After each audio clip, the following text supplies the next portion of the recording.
જીવનમાં કથા વગર રહી ન શકીએ આપણે. રામચરિત માનસનો એક પ્રસંગ છે.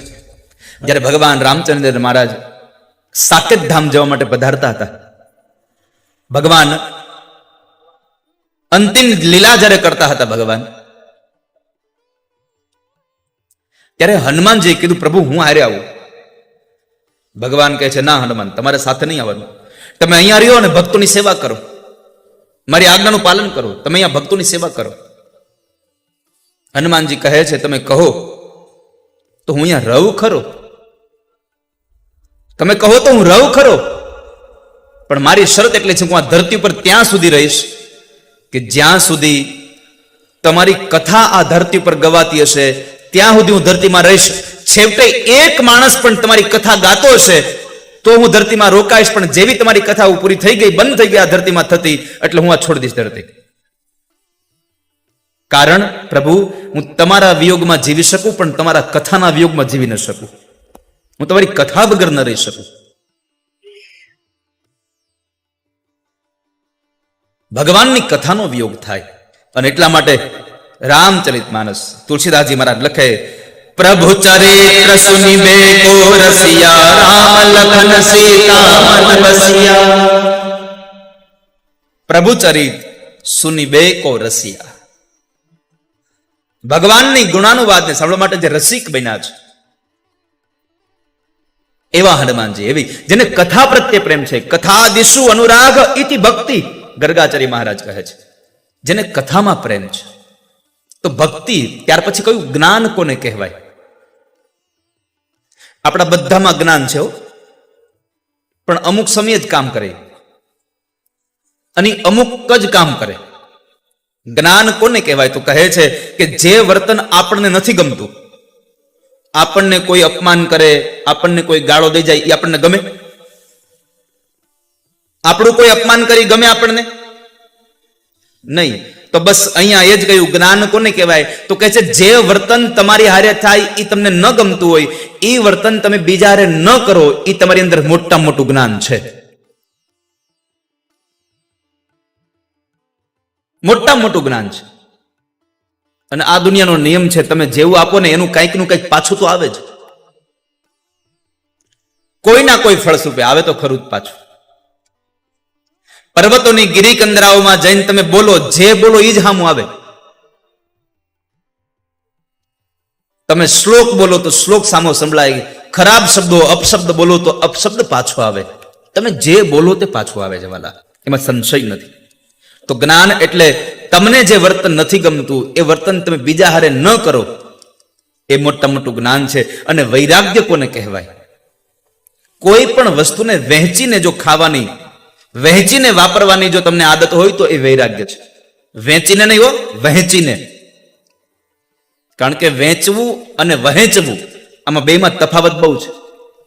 વેચવું એટલે કે પૈસા લઈને કોઈને આપવું, એને વેચવું કહેવાય. અને વહેંચવું એટલે મુક્તપણે બધાને આપવું, તમારી પાસે જે છે એ બધાને મળે એમ એનું વિતરણ કરવું, એ વહેંચવું છે. મંગલાચરણનો સાદો અર્થ છે મંગલનું આચરણ કરો તમે. જેનું આચરણ મંગલ એનું જીવન મંગલ. આપણું આચરણ મંગલ બને. એક વખત મંગલાચરણ કરી નાખે ન હાલે. 3 વ્યક્તિઓએ મંગલાચરણ કર્યું, 3 વખત મંગલાચરણ કર્યું. આનો અર્થ શું બતાવે છે?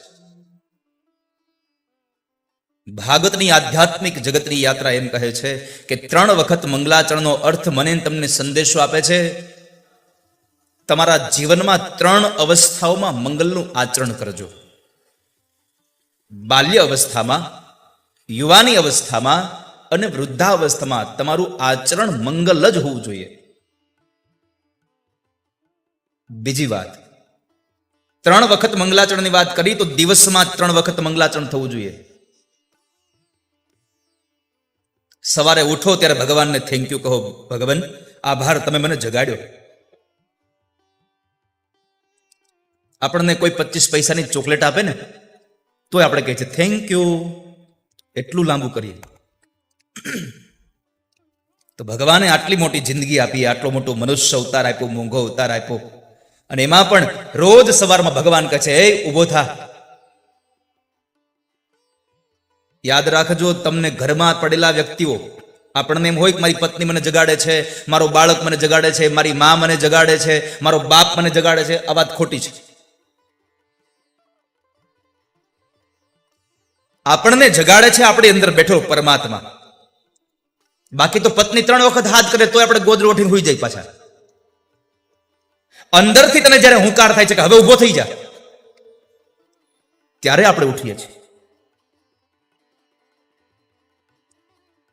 સવારમાં ઉઠો ત્યારે ભગવાનને યાદ કરો, હે ભગવાન, આ તમારી કૃપાથી હું જાગી શક્યો છું. બપોરના ભોજન કરવા બેસો ને ત્યારે રોજ તમને જે 3 ટાઈમ જમાડે છે એને જમાડીને પછી જમવાનો આગ્રહ રાખો. પરમાત્માને જમાડતા જાઓ. અહમ વૈશ્વાનરો ભૂત્વા પ્રાણીમાં દેહમાશ્રિતઃ. ભગવાન, અમે આપને જમાડીએ છીએ, તમે અમને જગાડ્યા, આ જમાડ્યા છે. માણસ પોતાની ઈચ્છાથી જમી શકે, માણસ પોતાની ઈચ્છાથી જેટલું ધારે એટલું જમી શકે, પણ પેટમાં નાખેલું અનાજ તો મારો ઠાકોરજી રાજી થાય ને તો જ પચે, નહીં તો પચે નહીં બાલા. જો જઠરની અંદર અગ્નિ ન હોય તો પ્રસાદ પચે નહીં.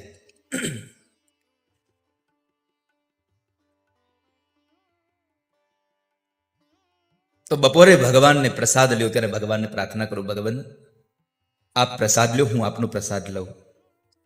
અને સાંજે જ્યારે સુવા પડો ને ત્યારે ભગવાનને થેન્ક યુ કહો, ભગવાન આખા દિવસની દોડધામ સાથે પણ આજનો મારો દિવસ અતિશય આનંદમાં પ્રસાર કરાવ્યો, તમારો આભાર છે ઠાકોરજી.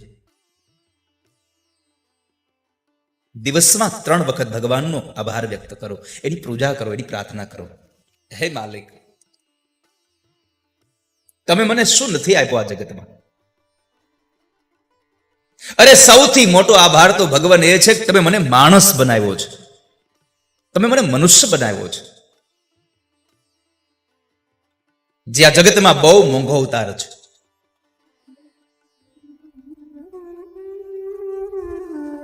ગુહ્યમાં ગુહ્ય વાત છે. ઉદ્ધવ, સમાજના લોકોને એક વાત કહેજો, આ જગતમાં સૌથી મોંઘો અવતાર કોઈ હોય તો મનુષ્ય અવતાર છે. સ્વયં ભગવાન કૃષ્ણ બોલ્યા છે.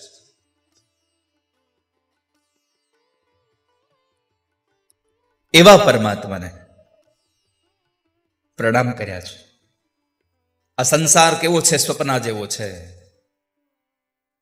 આ સંસારનું સુખ પણ સ્વપ્ના જેવું છે. સુખ સ્વપ્ના જેવું આ સંસારનું રે, સુખ સ્વપ્ના જેવું આ સંસારનું રે, તેને જાતા ન લાગે વાર, તેને જાતા ન લાગે વાર, અંત કાળે સગું નહીં કોઈનું રે, અંત કાળે સગું નહીં કોઈનું રે. સ્વપ્નું સત્ય પણ હોઈ શકે અને સ્વપ્નું અસત્ય પણ હોઈ શકે છે. એકવાર મિથિલામાં મહારાજ જનકને સ્વપ્ન આવ્યું. વિદેહો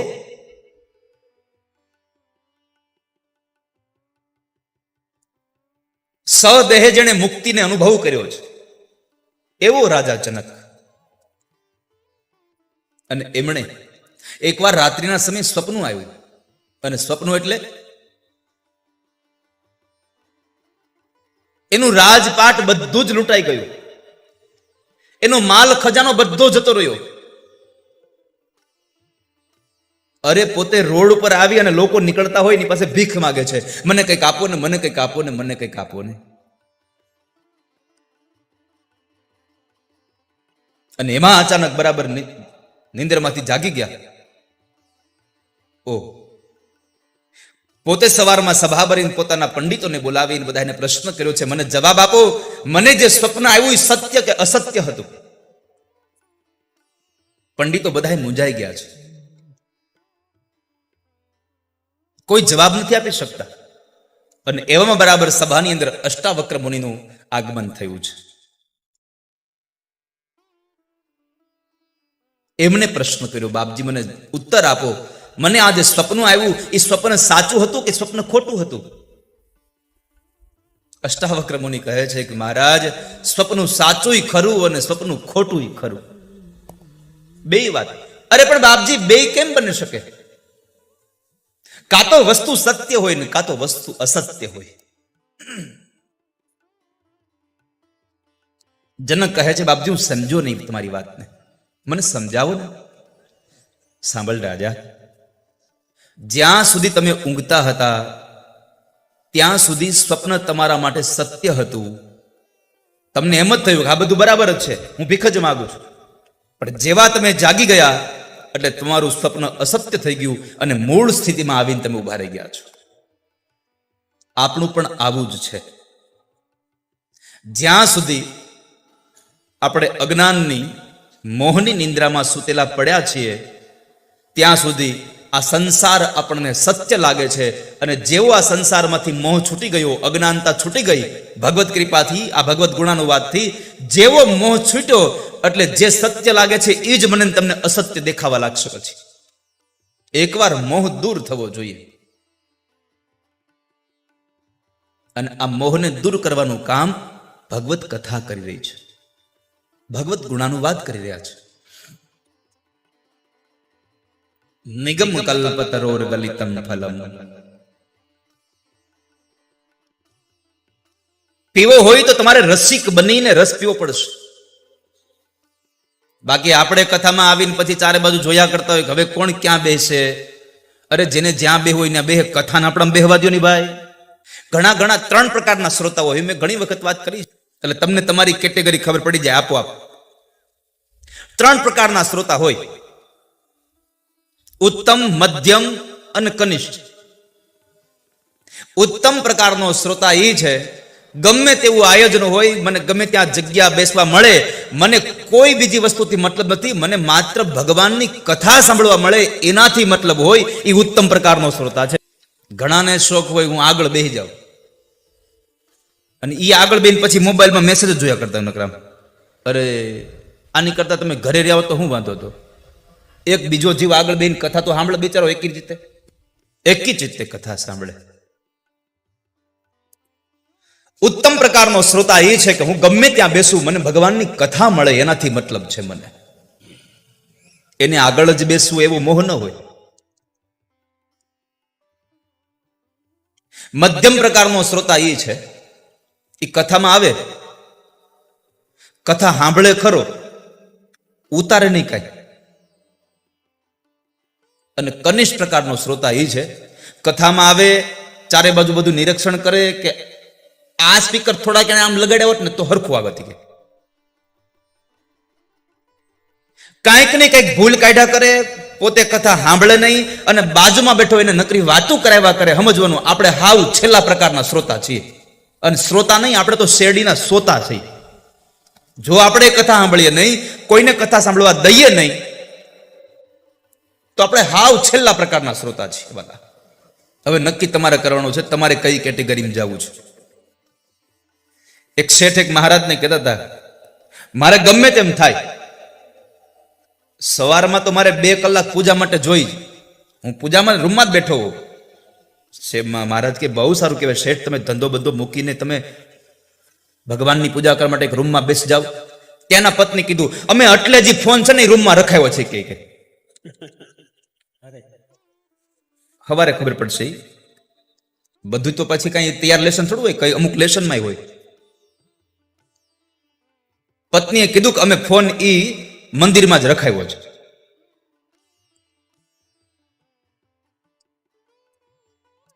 ત્રણ પ્રકારના શ્રોતા હોય છે, પણ આપણે ભાવુક બનીને, રસિક બનીને ભગવાનના નામનો રસ પીવાનો છે. પિબત ભાગવતમ રસમાલયમ મુહુરહો રસિકા ભુવિ ભાવુકા. જ્યાં સુધી માણસ તન્મય બનીને જે એ રસ ન પીવે ત્યાં સુધી મજા ન આવે. નિગમ કલ્પતરોર ગલિતમ ફલમ. મેં કહ્યું નિગમ એટલે વેદ, વેદને લાગેલું એક ફળ એ ભાગવત, અને એ સામાન્ય ફળ નહીં, પરિપક્વ ફળ છે. આંબેથી કાચી કેરી તોડી અને એને આપણે ડાબો નાખીએ અને ઈ પકાવીએ, એમાં જે મીઠાશ હોય એમાં, અને આંબે જ કેરી પાકી ગઈ હોય એની મીઠાશમાં બહુ ફેર હોય, અને એમાંય આંબે પાકેલી કેરીને બરાબર પોપટે ચાંચ મારેલી હોય તો ઈ કેરીની તો મીઠાશ જ કંઈક અલગ હોય વાલા. એમ આ નિગમ એટલે વેદ, વેદને લાગેલું ભાગવતનું પરિપક્વ ફળ, અને આંબે પાકેલી કેરીને સુખદેવજી મહારાજ જેવા પોપટે ચાંચ મારી અને એવું ભાગવતને આ ફળ મીઠું બનાવ્યું કે ભાગવતના ફળને પીવાનો આપણને આનંદ અનેરો આવે. ક્યાંથી આપણને એમ થાય કે હાલો ને ભાગવતની કથા સાંભળવા જઈએ, હાલો ને કથા સાંભળવા જઈએ. અને એક વાત યાદ રાખજો, આ જગતમાં ભગવાનની કથા જેવું ધામ બીજું કોઈ નથી. ચાલો ને જઈએ સત્સંગમાં, સત્સંગ મોટું ધામ છે. સત્સંગ એક મોટું ધામ છે. હાલો ને ધામમાં જઈએ. કોઈ દેવતાઓને તમારે કંઈ આપવું હોય તો યજ્ઞ દ્વારા અગ્નિમાં પધરાવો એટલે એ ત્યાં પહોંચી જાય. અને તમારે જો પિતૃઓને કંઈ આપવું હોય તો બ્રાહ્મણને ભોજન કરાવો તો પિતૃ તર્પણ, એને પિતૃઓને તૃપ્તિ મળે છે. આવું મહાપુરુષો કહી રહ્યા છે, શાસ્ત્ર કહી રહ્યું છે. જે માણસ ધાર્મિક હોય ને એ દયાળુ બહુ હોય પાછો, એને અન્ય લોકો પર દયા બહુ આવી જાય. ધાર્મિક માણસ નિડર હોય, નિર્ભય હોય, કોઈનાથી ડરે નહીં ક્યારે. વૈષ્ણવ સંપ્રદાયમાં દયાની મૂર્તિ જેને કહી છે એવા કુંભનદાસજી એક કુંભનદાસ થઈ ગયા. અને એ વખતે અકબર બાદશાહ હતો, જેની રાજધાની ફતેપુર સિકરીમાં હતી. અને કુંભનદાસના પદો વૈષ્ણવ સંપ્રદાયમાં બહુ વખણાય છે. જેને જેને આપણે સંપ્રદાયના છીએ એટલે આપણને ખબર હોય. જેમ સુરદાસજીના પદો વખણાય એમ કુંભનદાસજીના પદો બહુ વખણાય છે. એક દિવસને અકબરને એમ થયું કે લાવા કુંભનદાસના આટલા પદો વખણાય છે ને બોલાવી અને અહીંયા ગવડાવું. હવે તો રાજા કહેવાયા તો પાલખી મોકલી. કુંભનદાસને કહ્યું ચાલો અમારા મહારાજ બોલાવે છે, બેસ જાઓ પાલખીમાં. કુંભનદાસ કહે છે ભાઈ હું પાલખીમાં નહીં બેસું, તમારી સાથે ચાલીને આવીશ. ભગવાનનો ભક્ત ક્યારેય ડરે નહીં. મારે એ વાત તમને કરી છે. જે ધાર્મિક છે, જે દયાવાન છે, એ માણસ ક્યારેય નિર્ભય હોય છે, નિડર હોય છે.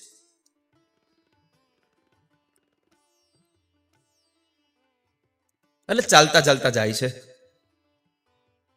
કુંભનદાસજી મહારાજ એ સમયે જતીપુરામાં રહેતા હતા. ત્યાંથી ગોવર્ધન ગામ આવ્યા, ત્યાંથી મથુરા આવ્યા, આગ્રા આવ્યા, ફતેપુરા અને સિકરીમાં આવે છે. અકબરના દરબારમાં હાજર થયા. અનેક ગવૈયાઓ હાજર હતા. બધા લોકોનું કંઈક નું કંઈક નૃત્ય ગાયન ચાલતું હતું. અને પછી અકબરે કહ્યું કુંભનદાસ તમારું ગાયન કંઈક મને સંભળાવો. એટલે કુંભનદાસને એમ થયું કે જો સારું ગાઈશ ને તો મારી પ્રશંસા કરશે ને વારે વારે બોલાવ્યા કરશે. અને અમુક અમુક માણસને પોતાની વાહવાહ થાય ને એમાં મજા આવે. યાદ રાખજો, બહુ વાહવાહ થતી હોય ત્યાં રહેવું નહીં, કારણ કે ક્યારેક વાહવાહ ઊંધું થઈ જાય ને તો મરાઈ જાય. આપણી વાહવાહ થાય એનો વાંધો નહીં, પણ એ ઊંધું થઈ જાય આપણામાં આવી જાય તો મરાઈ જાય. એટલે જ્યાં આપણી વાહવાહ થતી હોય ને ત્યાંથી નીકળી જવું, ત્યાં બહુ બેસવું નહીં. મહાપુરુષોએ કહ્યું છે જ્યાં તમારા વખાણ થતા હોય ને ત્યાં બેસવું નહીં કોઈ દિવસ. તમારી પ્રશંસા થતી હોય ત્યાં બેસવું નહીં, કારણ કે તમારી પ્રશંસા જ્યારે પોતે માણસ સાંભળે છે ને એટલે પછી અહંકારનો એક બીજ અંકુરિત થઈ જાય છે. પ્રશંસા થતી હોય ત્યાં બેસવું નહીં. એટલે કુંભનદાસને થયું કે આના ગીત હારા ગાઈશ ને તો વારંવાર બોલાવશે હાલ. એટલે કુંભનદાસજીએ અકબરની સામે ગાયું. વિચાર કરો, ભક્તન કો કહા સિકરી સે કામ, आवत जावत पनैया टूटी, बिसर गयो हरिनाम. ભક્તને સિકરીથી શું કામ છે? સિકરી એટલે એની રાજધાની, એનું દરબાર. મારે આ ભક્તને સિકરીથી શું કામ છે? અને આવા જવામાં કાંઈ નહીં તો અમારા પગ તો તૂટે, અમારા પગરખા તૂટે છે. અકબરને સંભળાવે છો આવું. ભક્તોને સિકરીથી કોઈ કામ નથી, આવા જવામાં પગ તૂટે છે, આવા જવામાં પગરખા તૂટી જાય છે. અને ઉપરાંત તમારી પાસે તમે અમને બોલાવ્યા છે, રાજાએ બોલાવ્યા એટલે જ્યાં સુધી એની પાસે પૂગે નહીં ત્યાં સુધી ડર લાગ્યા કરે. હું કામ બોલાવ્યા છે? શા માટે બોલાવ્યા છે? શા માટે બોલાવ્યા છે? આવા ડરમાં ને ડરમાં, ચિંતામાં ને ચિંતામાં બિસર ગયો હરિનામ. અમે ભગવાનનું નામ ભૂલી જઈએ છે. અરે એટલું જ નહીં, મારા સાંભળો, જાકો મુખ દેખત દુઃખ ઉપજત. જેનું મોઢું જોઈને ત્યાં દુઃખ મંડે લાગવા, એનું નામ સાંભળી તો દુઃખ થવા મંડે છે. જાકો મુખ દેખત દુઃખ ઉપજત, તાકો કરનો પડો પ્રણામ. જેને જોઈને દુઃખ થાય છે એને પ્રણામ કરવા પડે અમારે. કુંભન દાસ લાલ ગિરધર કે બિન યહ સબ ઝૂઠો ધામ. ભગવાનના ધામ સિવાય બધું જ આ દુનિયામાં જૂઠું છે મહારાજ. ભક્તન કો કહા સિકર સે કામ. મારો મૂળ કહેવાનો ભાવાર્થ છે, અકબર જેવો અકબર બેઠો તો પણ ભગવાનના ભક્ત કુંભનદાસે એને પણ કહ્યું કે અમારે તમારું શું કામ છે? ભગવાનનો ભક્ત નિર્ભય હોય છે, નિડર હોય છે. ભગવાનનું ભજન કરજો, જીવનમાં ધર્મ આવે. સમય એટલો પરિવર્તિત થઈ ગયો છે. એક મા બાપ પોતાના 4 દીકરાઓને ઉછેરીને મોટા કરી શકે છે, પણ 4 દીકરાઓ પોતાના મા બાપનું એક વૃદ્ધાવસ્થા નથી પાડી શકતા. અને એટલે તમે આપણે જોઈએ છે સમાજમાં કેટલા કેટલા વૃદ્ધાશ્રમો બની રહ્યા છે. આ ભારત વર્ષની ઉન્નતિ નથી, આ ભારત વર્ષની અધોગતિ છે વાલા. મહાપુરુષો કેટલા સૂત્રો આપ્યા, ભગવાનને ભજશો તો મા બાપ નહીં મળે, મા બાપને ભજો, ભગવાનને ગોતવા નહીં જવું પડે કોઈ દિવસ. તમારે એક નોકરી મળી જાય, એક પત્ની મળી જાય, એક પ્રતિષ્ઠા મળી જાય, એટલે મા બાપ એની જગ્યાએ ને આપણે આપણી જગ્યાએ. અને આપણે સમાજમાં જોઈએ છે ને, ક્યાં નથી જોયું? લગ્ન થાય અને 5-7 મહિના કે વર્ષ દિવસ થાય નોખા થઈ ગયા હોય. મને હજી નથી સમજાયું, હજી મારા મગજમાં એક વાત નથી ઉતરતી કે 25 વર્ષ મા બાપે પ્રેમ આપ્યો, એના કરતા 1 વર્ષમાં આવેલી આ સ્ત્રીએ એવો તે કયો પ્રેમ આપ્યો કે 25 વર્ષનો પ્રેમ ભૂલાઈ ગયો, આ 1 વર્ષના પ્રેમની હારે હાલી નીકળ્યો.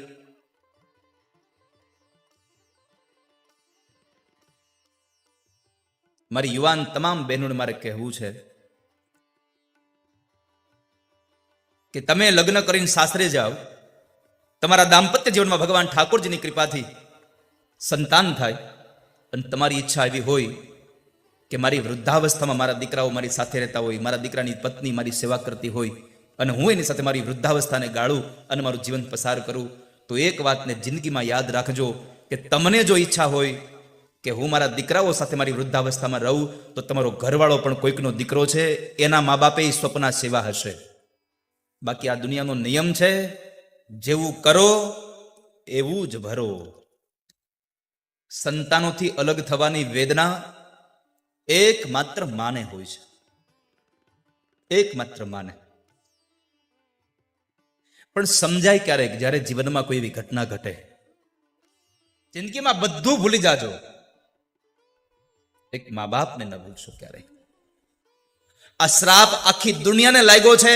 નિંદા કરે એને પણ પાપ લાગે છે, અને કોઈની નિંદા સાંભળે એને પણ પાપ લાગે છે.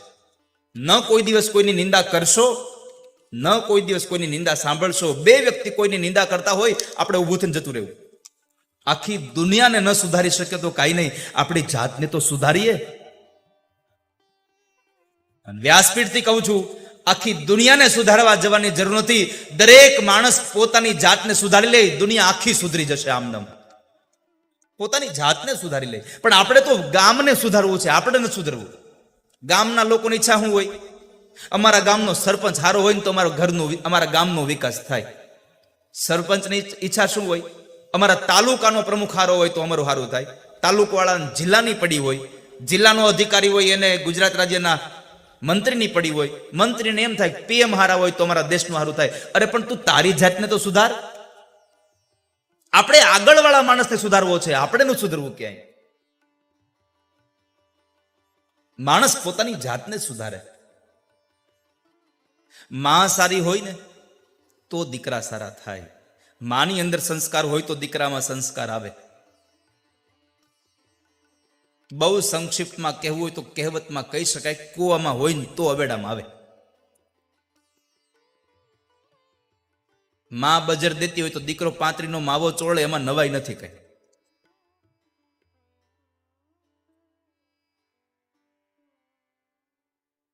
પણ માં હોય તો સુમિત્રા જેવી હોવી જોઈએ. રામચરિત માનસની સુમિત્રાને યાદ કરીએ.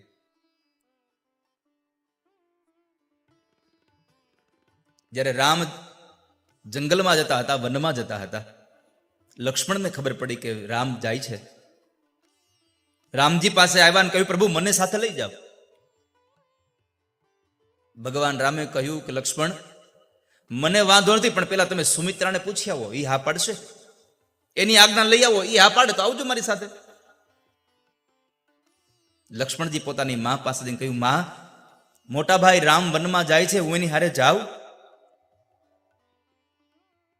અને ત્યારે સુમિત્રા એટલું જ બોલ્યા હતા, બેટા, તારો જન્મ જ રામની સેવા માટે થયો છે. તારે રામની સેવા માટે તારો જન્મ થયો આ જગતમાં. મારી ભાવના હતી કે મારો દીકરો હું રામની સેવામાં સમર્પિત કરું, પણ આજ ધન્ય બની કે મારો દીકરો સામે ચાલીને કહેવા આવ્યો છે કે માં, હું રામની સેવા માટે વનમાં જાઉં. અને ત્યારે રામચરિત માનસમાં માતા સુમિત્રા બોલ્યા છે, ભગવાન,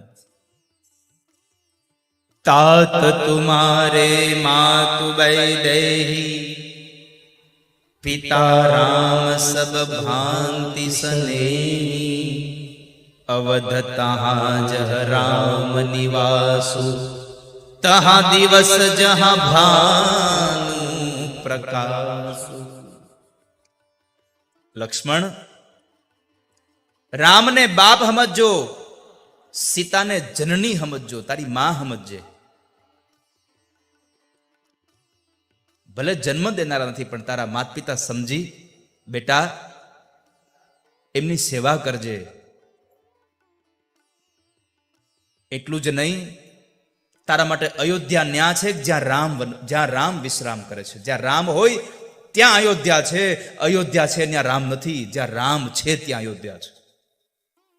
આવી સલાહ માં આપે, એને જગત દુનિયાને આ વ્યાસપીઠો ગાવા માટે તૈયાર થાય છે. ઘરે આવીને રોવે કે મને ફલાણા છોકરાએ માર્યો, અને પછી એમ કે તારે બે હામી ચડાવી ન દેવાય. એને વ્યાસપીઠ યાદ ન કરે કોઈ દિવસ. જેને કંઈક સમર્પિત કર્યું છે પોતાના જીવનમાં, એને આ વ્યાસપીઠ પ્રણામ કરે છે. અને સુમિત્રાએ એક અત્યંત સારો ઉપદેશ આપ્યો કે લક્ષ્મણ, યાદ રાખજે બેટા, રામના ચરણમાં બેઠા પછી તું જિંદગીમાં ક્યારેય મને યાદ કરતો નહીં હો. મને ક્યારેય યાદ ન કરતો, તું અયોધ્યાને યાદ ન કરતો. કેમ કે જ્યાં રામ રહે છે ત્યાં જ અયોધ્યા છે. જે જગ્યાએ સૂર્ય પ્રકાશે ત્યાં દિવસ છે. આવી સુમિત્રાઓને આપણે પ્રણામ કરવા પડે. ભગવાન પાસે માગો નહીં ને તો ન જોતું એટલું સામે ચાલીને આવે, અને આપણે માગીએ તો કેટલું માગીએ.